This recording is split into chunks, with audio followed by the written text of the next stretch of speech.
Right now we're at Hearst Castle, which is a historic house museum located about midway between San Francisco and Los Angeles, just off scenic Highway 1, one of the most scenic highways in America. Hearst Castle is a must-see experience.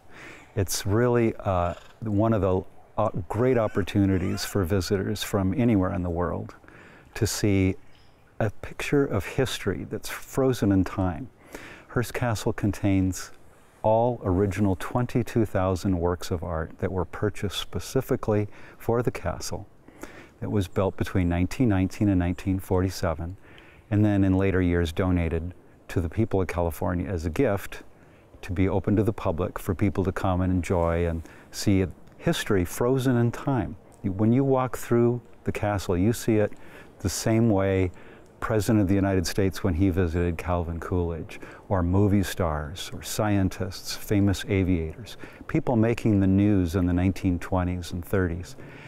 You can come and have the same experience that they did and see this magnificent art collection, this extraordinary setting, historic buildings up on a hilltop, 500 meters looking out over fabulous expanse of mountains and the Pacific Ocean, completely unspoiled, unchanged over 100 years.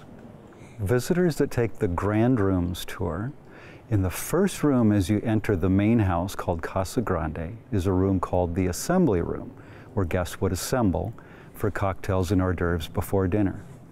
And on each of the two distant walls, the east and west end, are 4 tondos, 4 marble sculpted tondos, bas-reliefs, that were made by Bertil Thorvaldsen. The original plaster molds were made about 1810. The ones you see on the wall here were made in his workshop about the year 1825, according to the Thorvaldsen Museum. Hearst Castle is open to the public 7 days a week throughout the year. The only exceptions are Thanksgiving Day, New Year's Day, and Christmas Day. And there's a visitor center located just off Highway 1. Parking is free of charge, and admission to the visitor center is free of charge. You can purchase your tickets on site or reserve them in advance online at hearstcastle.org.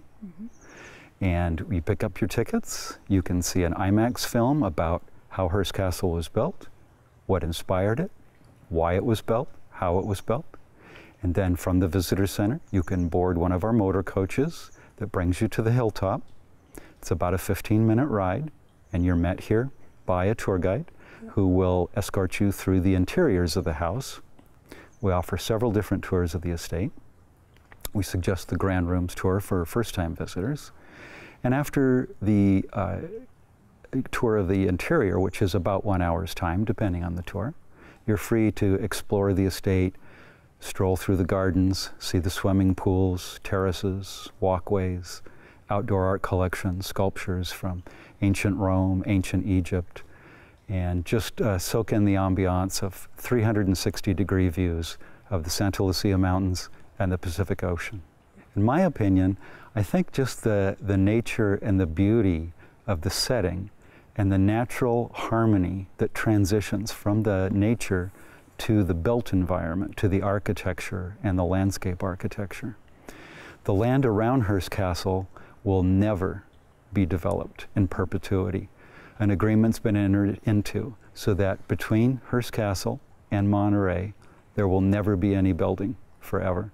So visitors to this part of California can see it the way Spanish explorers saw it centuries ago when they first were coming to California.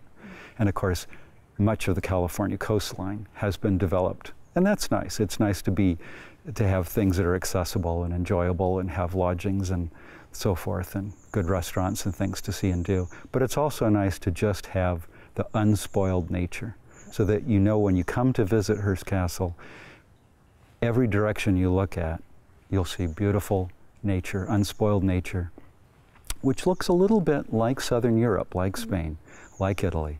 And although we don't have a Mediterranean, we have the Pacific.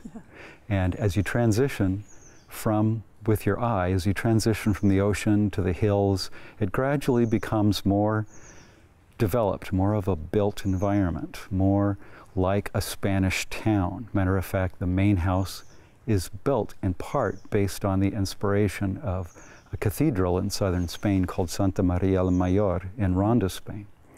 And in most Renaissance villages, hilltop villages in Spain or Italy, the most elaborate building is the cathedral, and the building almost looks like a cathedral.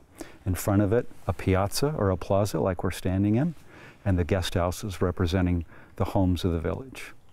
Often in the Renaissance, they built on the edge of the old Roman ruins. So we actually have Roman ruins at the outdoor pool. So it's almost like a little hilltop Mediterranean village. Jeg ved faktisk næsten ikke engang, hvordan man skal beskrive det her sted. Det skal simpelthen opleves.